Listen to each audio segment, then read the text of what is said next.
I looked out of my bedroom window one day across the river, and lying in the mud on the other side of the river was the most beautiful hull shape I thought I'd ever seen. I got on my push bike and pedalled over there, and it turned out to be the hull of the pilot cutter Mascot.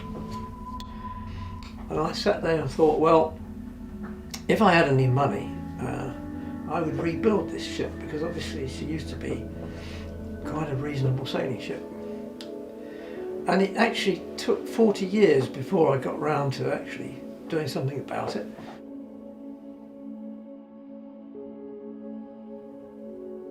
And sailed her around the Bristol Channel for 16 years or so, I think.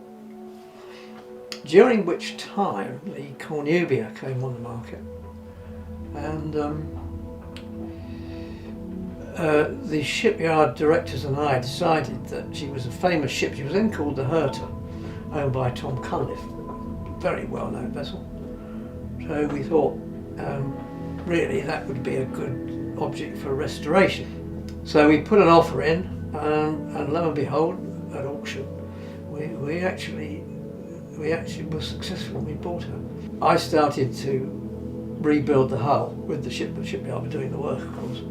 At which point I thought, well, this is daft. I've now got two pilot cutters, and you can only sail one at a time. So we put both on the market, and fortunately, Barney was able to find a customer to buy the Mascot. So the money from sale of the Mascot went into completing the Cornubia. Here we are today. This boat was built originally in 1911 by a boatyard in Polruan, Foy, by a company called J. Slade and Sons. And the J stood for Jane. The company was run by a lady, which in those days was quite unusual. But she had 4 sons, one of whom, Thomas Slade, actually built this boat. And the pilot who had this one built was a Barry pilot, George Morris. And George must have seen this earlier boat sailing and thought, I quite like the look of that. So he came all the way to Cornwall to have the boat built and called her Cornubia, which is an ancient name for Cornwall, which is why his house in Barry is still there, and in the fanlight over the front door in gold letters is Cornubia, because they named their houses after their pilot cutters, not the other way around. Morris was very fortunate. He sailed from Polruan in June 1911, and we know she paid harbour dues in Newlyn, so we know that he stopped off at Newlyn.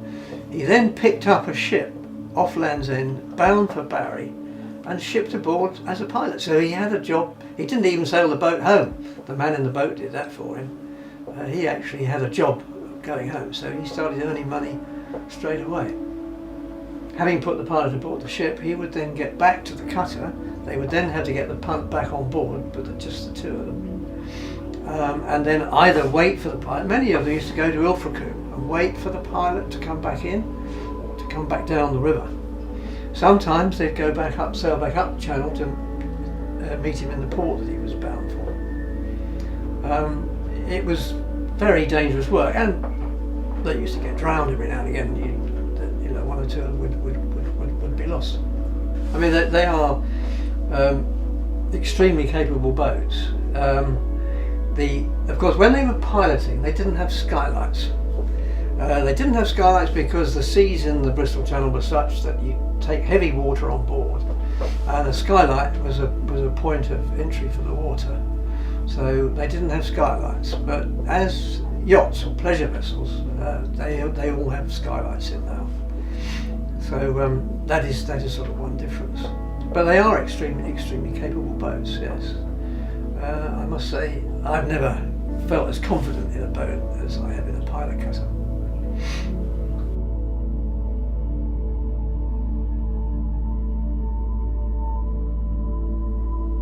To my mind,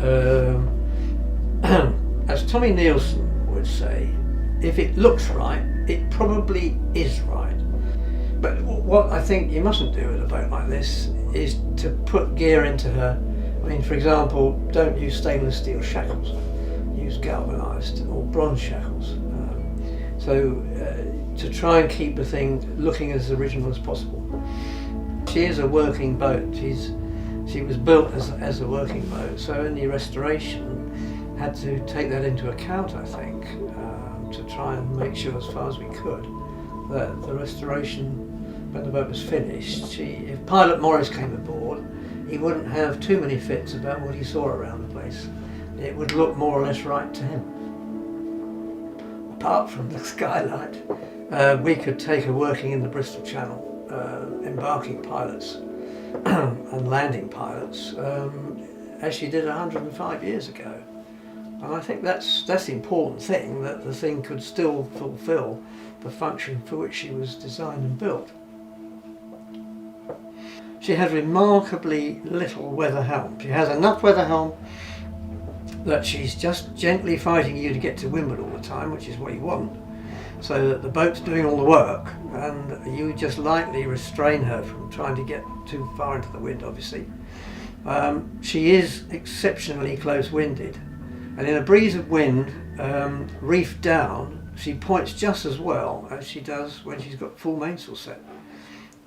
We had last summer quite a bit of quite strong weather, and we had 3 or 4 rolls down most days we were out, and she pointed just as well as she does when she's sailing under full mainsail.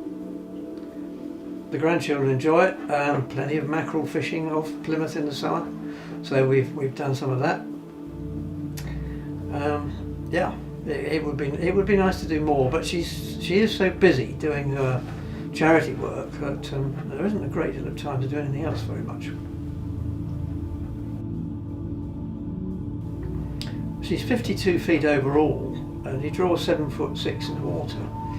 But if you look at the underwater shape, there's hardly any boat there at all. She's very, very fine in the ends. And if you look back aft, you can see that there's no space in the ship inside, because she's got such a fine run and an entry, good entry forward as well. And it proved to me that the hull, which hadn't been sailed, of course, for years and years and hadn't been raced, as far as I know, ever. I don't think Tom used to race seriously. He was a cruising man, really, when she was the Herta. So it was the first time that what we thought was a fast-looking hull turned out to be fast in that way. So that was extremely rewarding. Yeah, she's an exceptional boat.